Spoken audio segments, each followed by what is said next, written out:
Alright, something different, 90.1. Here we are, WECS. And on the phone line we have for you, John and Randy. How you doing? Hey, Mark, how's it going? Alright. Good to hear from you. Yeah, man. We're having troubles in the past 2 weeks here. Yeah, we've been. You guys are busy, We've huh? been a little remiss in our duties. That's alright, we forgive you. Okay. So how is everything down in New York? Cool. Down on Broadway? It's raining right now. It's raining? Hurricane Bertha is on her way. Oh man, big bad Bertha. Big Bertha? So we got a little taste of some rain, and we got the window open, so you might hear a little traffic going by. Oh, cool. I love New York traffic. Yeah. Have you ever run into David Letterman down there? No. No. No, we're not on the Broadway part of town. You should try to sneak in some. Oh, yes, we are. Play. No, we're a little bit further south. Oh, okay. Tell us a little bit about Siberia, how you got your start and everything. Go ahead, Randy. Randy? Yes. Oh. John and I, we started out just writing. We met about 4 or 5 years ago, and we started writing songs, and that's pretty much how it started. Then we got a record contract with Necessary and recorded the record, and now we have a really good band. And Chad, Matt, and Annie. They're not the same folks that are on the record. Yeah, when we first started out, we didn't have a band, and it was just Randy and myself writing. Oh, just a duo? Yeah, and the people on the record, Near, James, and Vinny, they're all like in different bands in New York, and we got lucky and hooked up with them. Excellent. Yeah. And Randy, you started off, you answered one of those classified ads, right? Yes, I did. Would you suggest that for other people? I mean, it worked out for you, obviously, but...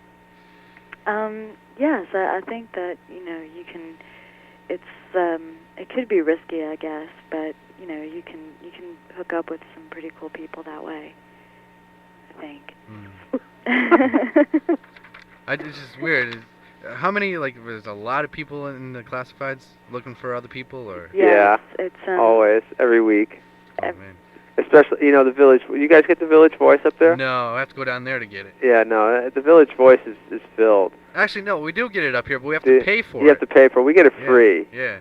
So I guess they charge you for shipping or something. Yeah, I always go down there and I grab a bunch of copies and bring them back. Oh, you've been in New York? You come down here a lot? I go to New York a couple times a week. Yeah? Yeah. I saw Terry. I'm not Terry. Oh, you met Terry? Juliana, I met. Oh, you met Juliana? Yeah. Oh, it's Joey. Joe Grillo is the label manager. Ah. He just took us out to dinner and we hung out. So what'd you have? I don't know. We just got news that the record "She Doesn't Live Here Anymore" is playing out in Oklahoma City. It's in heavy rotation, and so we came in and we did a couple of station IDs for the record. Good. And yeah, people. I don't know. It's weird, You do a record, you never expect anybody to like it. And then people want to play it. So the next day you're on David Letterman. Yeah, whatever. But you never know. How's the music scene up there? There is no music scene up here. No, of course there is. There's not much. There's in Hartford. There's a couple clubs. One just opened, the Webster Theater. They've got some good venues, and you got the Sting in New Britain. You got Toads down in New Haven, which is closer to you guys. Yeah. I've heard of all of those. Actually, believe it or not, I have family in Connecticut. My family's born and raised. My mom is from Hartford. Oh.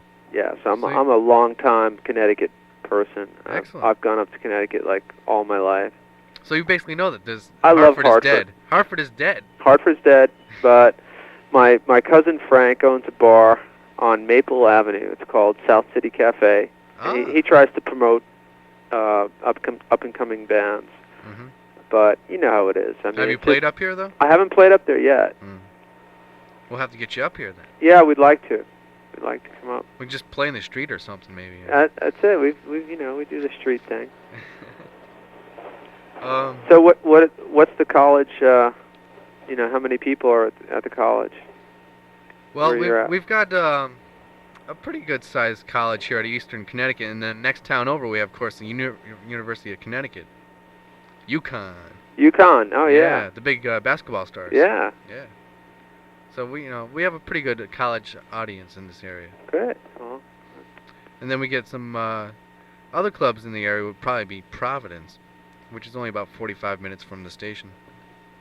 Cool.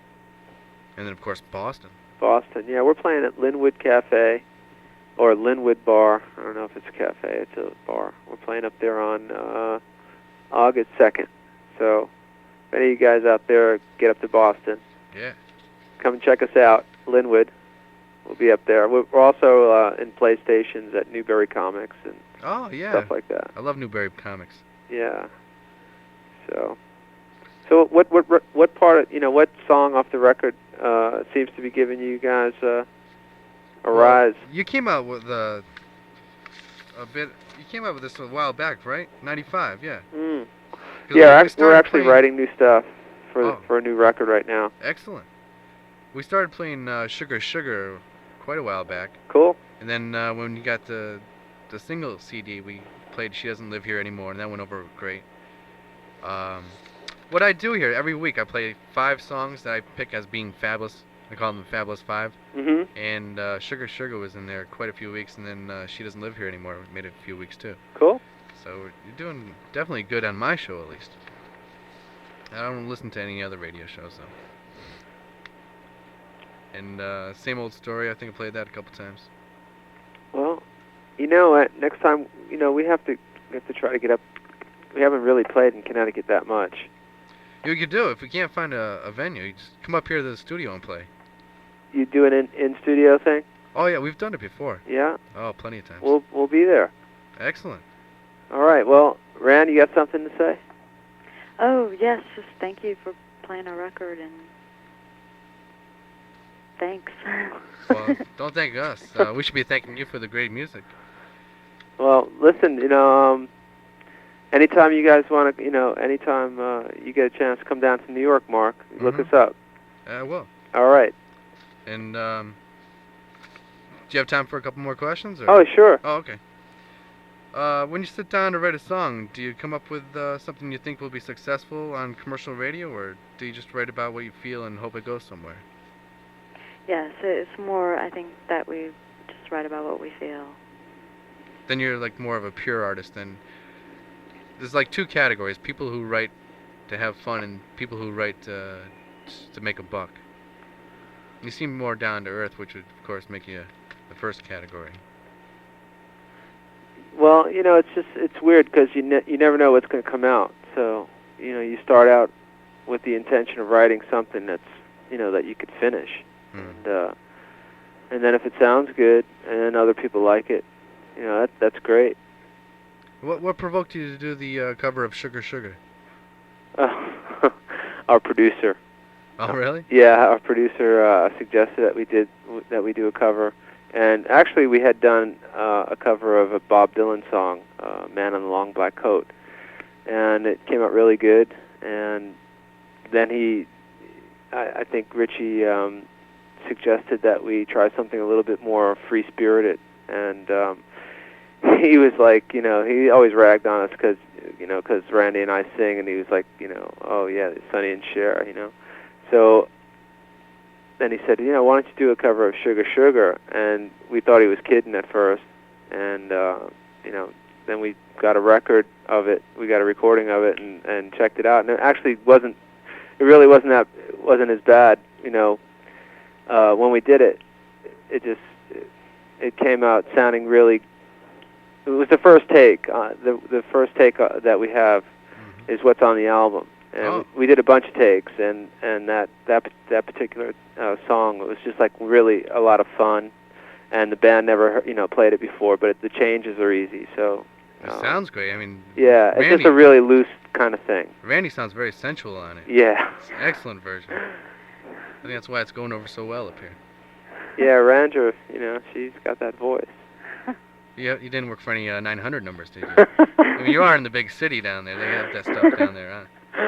You can get some practice for it. How far will you go to get recognized, or like I already asked you if you're in it for the money, and you don't seem like you are. I mean, just for the money. Well, Why don't you say something, Rand?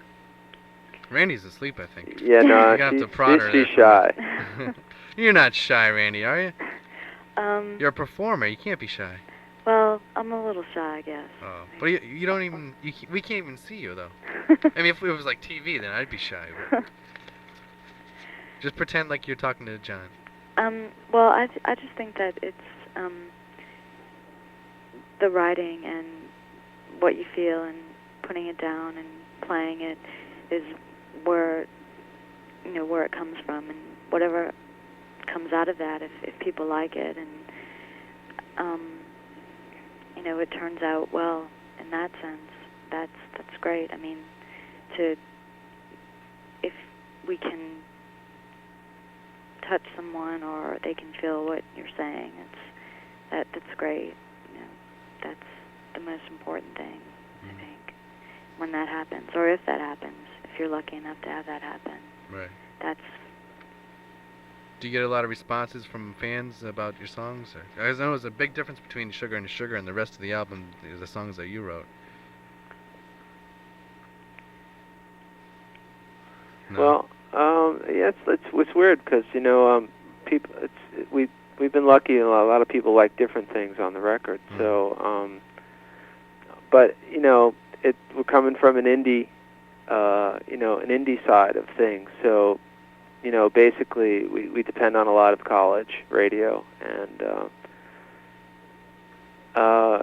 everybody's got different taste. I mean, it's like it hasn't been like that type of thing where you send out a single and people are told what to play. So right. what happened was when we did the record, we sent it out, and then people took cuts and played a lot of different things, and we found out that a lot of people played Sugar Sugar, and they also played a track like Sorry, which is a real slow, kind of down, drony kind of track, and a lot of people like that.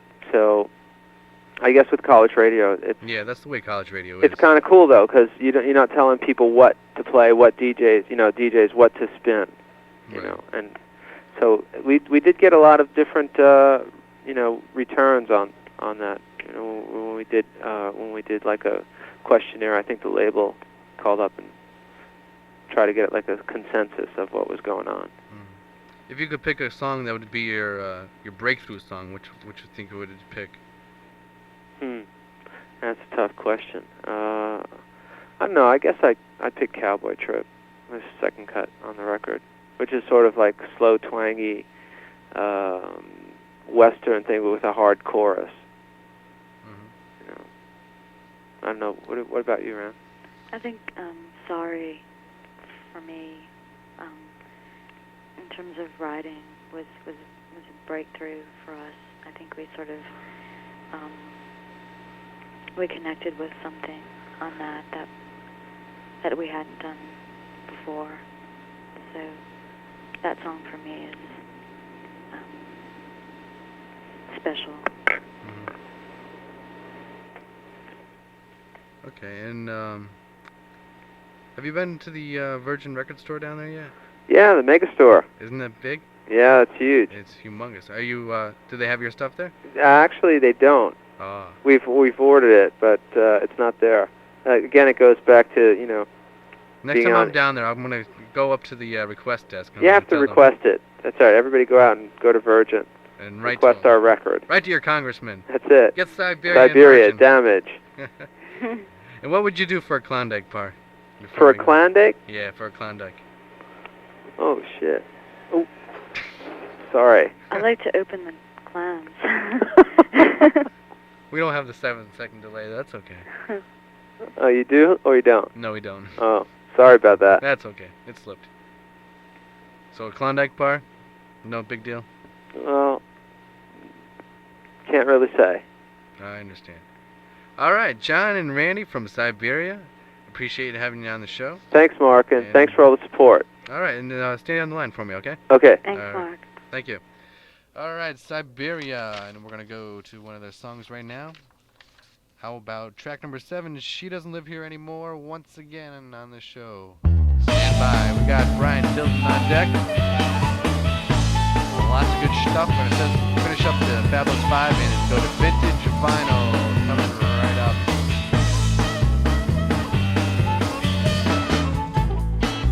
Hey, this is John West. And this is Randy Farmer. And we're Siberia. And you're listening to Mark E. Ramone, Something Different, on WECS.